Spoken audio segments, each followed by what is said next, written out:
Does my breath smell bad? Yes, awful. Oh, I'll have to get a mint later. Oh, okay. The red light's on. Oh. Hello, I'm Sarah. And I'm Chris. In today's stories, unicorn recall as factory accidentally dispatches shipment of horses. Scientists invent a new colour called splorkel. And in a new study, 59% of doctors actually admit that they're not all that afraid of apples. But first, welcome to JRev.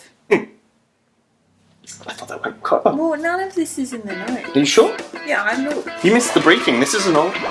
Well, welcome to the JRev news set. We're thrilled to have you with us. It's good to have you here. Yes, actually, this is our first day. I'm sure you don't realise that because we're so well rehearsed. We are absolute professionals. I am wearing a tie. It's very lovely. I messed it up. I have to get wardrobe to help me out. We don't have a wardrobe department. There's a wardrobe literally over there. Yeah, but it's an inanimate object. This isn't Beauty and the Beast. It doesn't come to life. Okay. I need to rethink this strategy. Yes. Right. So here on the JRev news set, it's pretty much like JRev, but it's the news. Oh, I hate the news. No, it's not like the news. It's complete utter nonsense most of the time. Oh, like 15 ocelots stowaway on the most recent resupply mission for the International Space Station. NASA still trying to work out how that happened. Exactly.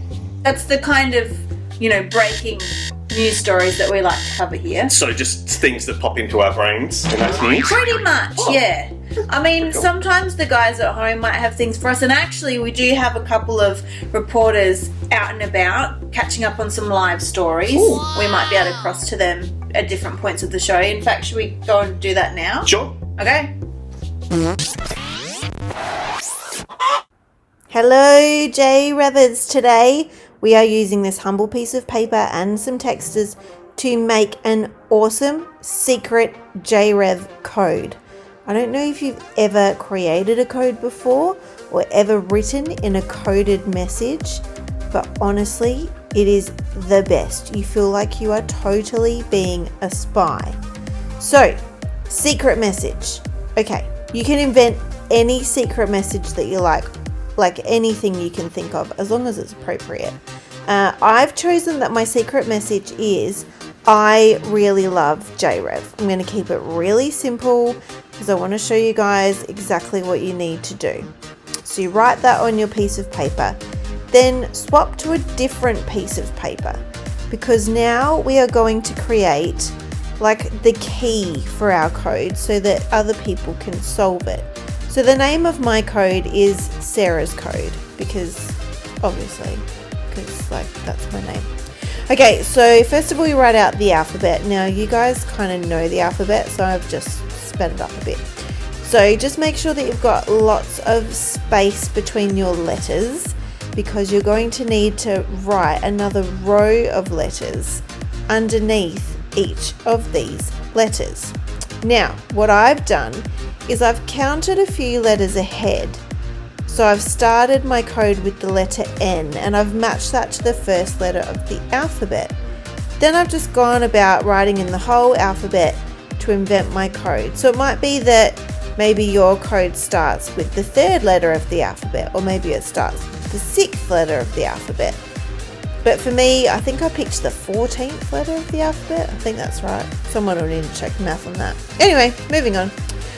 Okay, back to our secret message. So, to create the code, I need to match the letter from my message to my code letter.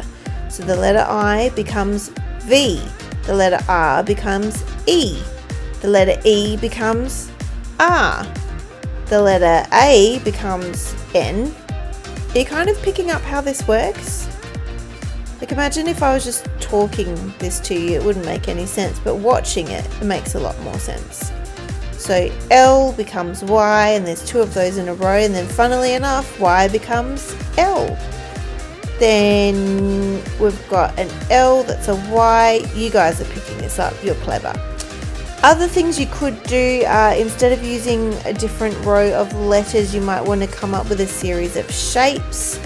Numbers is tricky because you really only can go up to 9, so I would probably avoid that.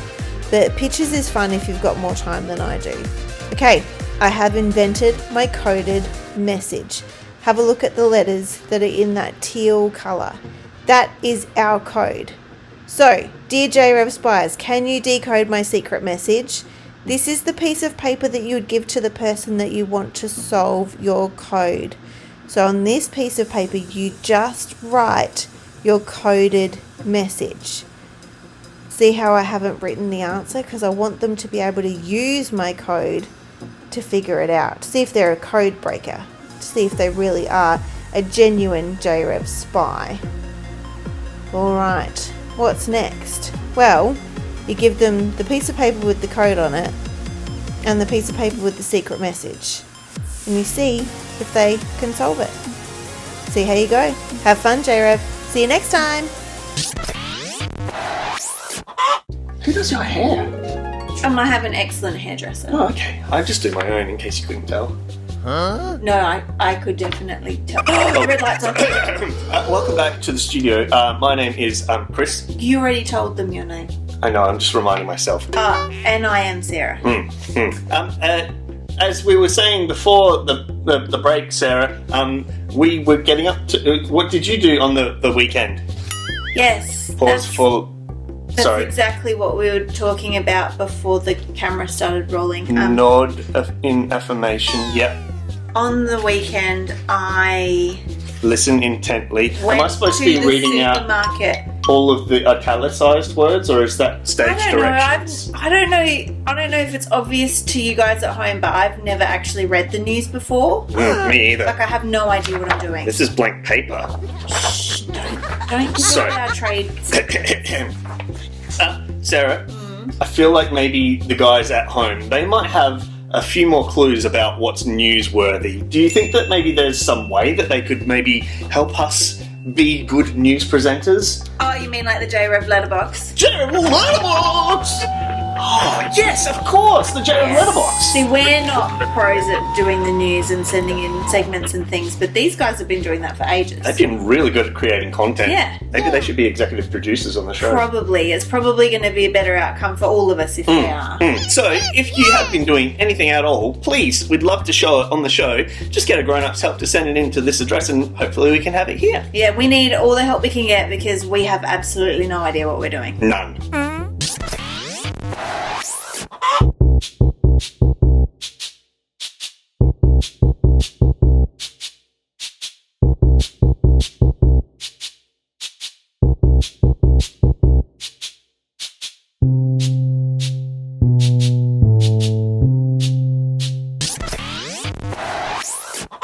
Hello listeners and welcome to episode 692 of my podcast, Chris Talks Way Too Much. Each episode is a pre-chewed serving of deep, analytical thought for those with the shortest of attention spans.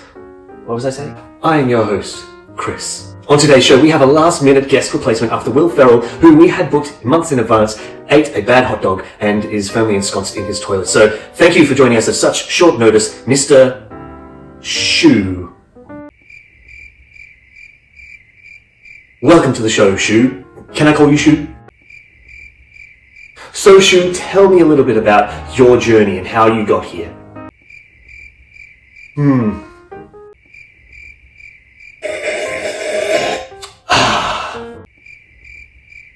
Well, that's a fascinating story, Shu, and I'm sure that our listeners will be keen to hear more from you, but right now, it's time to hear a word from one of our show sponsors. Are you tired of fighting for yourself? Has popping off lost its shine? Does it feel mundane when you let one rip? Cutting the cheese shouldn't get you down. And with Farts Online, you can now outsource your farts to the professionals. For only $17.95 a month, you can get pre-packaged, single-origin farts delivered straight to your door. So you can have all the farts, none of the hassle. Enter code ChrisSmells at checkout to get 1 month free taco farts. That's ChrisSmells at checkout for 1 month free of taco farts. See the T's and C's on their website, Farts Online, for all your farts desire. And now, back to our show. Shu, you've been known to be quite outspoken about global warming and the threats that our environment faces right now. Would you like to share some of those with us now? Wow. On a lighter note, let's hear another word from one of our great sponsors, JRev. If you're like me, you appreciate being able to gift a jelly to a loved one at a moment's notice, but the time it takes to go to the shops, find the jelly aisle, get the jelly packet, pay for it with your money, drive back home, open the door, get inside, open the drawer, get the jelly jug, boil the kettle, put the jelly crystals in the jug, put the hot water in the jug, mix it around, pour it in the mold, put it in the fridge, let it set, and then drop it around to your neighbour to say, hey, thanks for putting out my bins while I was away on holidays. Who has the time? That's where JRev comes in. For the low starting price of $46, you can now have a delicious plate of jelly at your fingertips on demand. That's right, jelly on demand. It's what the world has been needing all this time. Simply download the JRev app and use discount code WibbleWobbleChris for free delivery on your first 3 jellies. Don't wibble wobble about. Get the JRev app and get you some jelly in your belly. Now back to today's show. Is that right? Shu, thank you so much. I think that's all that we have time for today. If you liked today's show, please rate and review it on wherever you got this podcast. Make sure to also support our sponsors. This has been Chris Talks Way Too Much, and I need to go to the toilet. See ya.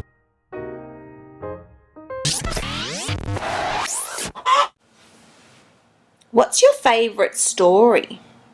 I love stories about good guys versus bad guys. I love the idea that the good guys are always trying to defeat the bad guys so that the world can be filled with good again. And I really love the stories where the bad guys turn into being the good guys. So today I'm going to tell you one of my favourite bad guy to good guy stories. Saul to Paul. See, back around the time that Jesus was here on earth, the church was just kind of getting started because Christians, or mini Christs, were trying to tell everybody about how good Jesus' love was. And some people did not like that. And Saul was one of those people. In fact, he hated the church so much and the people who made up the church that he tried really hard to get rid of them. Get rid of them. Saul was a bad guy. One day Saul was walking down a road towards a town called Damascus, and this bright light kind of overwhelmed him, and he heard a voice asking him why he was trying to hurt God and his people.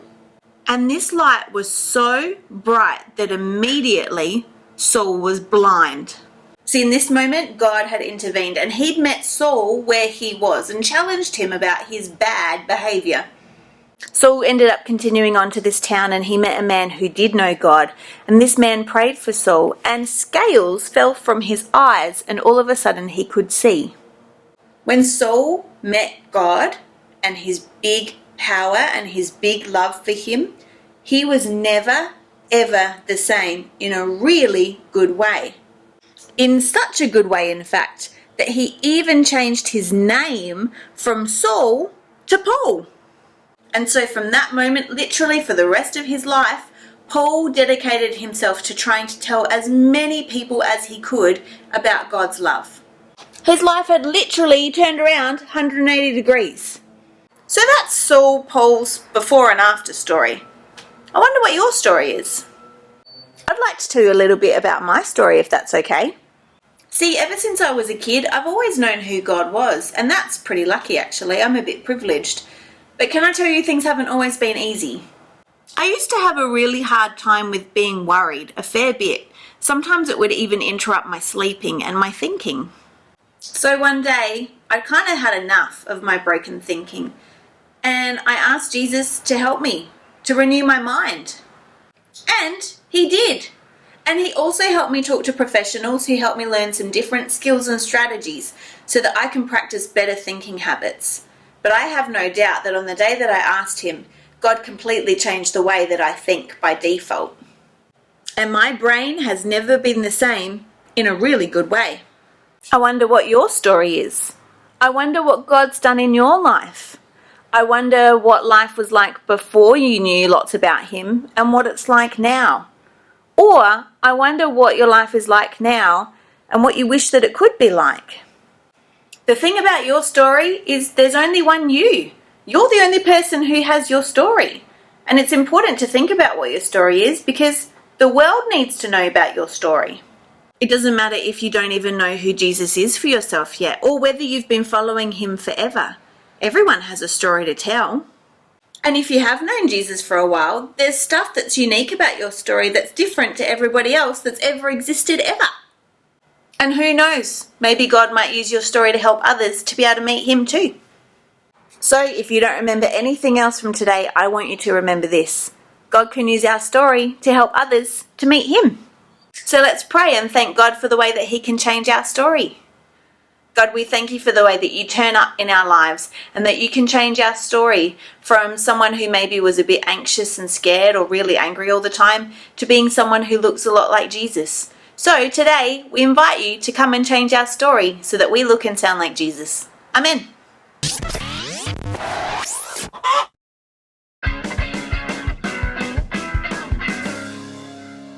Our memory verse is from Romans 10:15. How beautiful are the feet of those that preach the good news. Let's do it one more time. Romans 10:15. How beautiful are the feet of those that preach the good news. I really need to go to the toilet.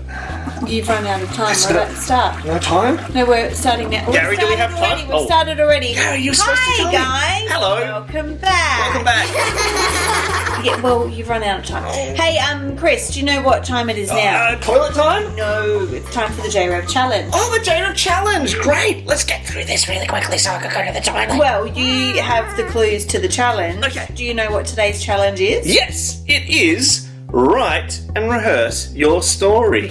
Oh, I have prepared one earlier. Just a moment, please. Just another moment. You haven't prepared for this, have you? I have. Okay, here's my story.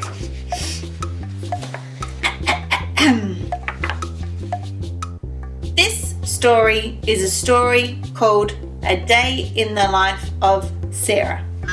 First of all, I woke up. No. That's not the kind of story we want you to write.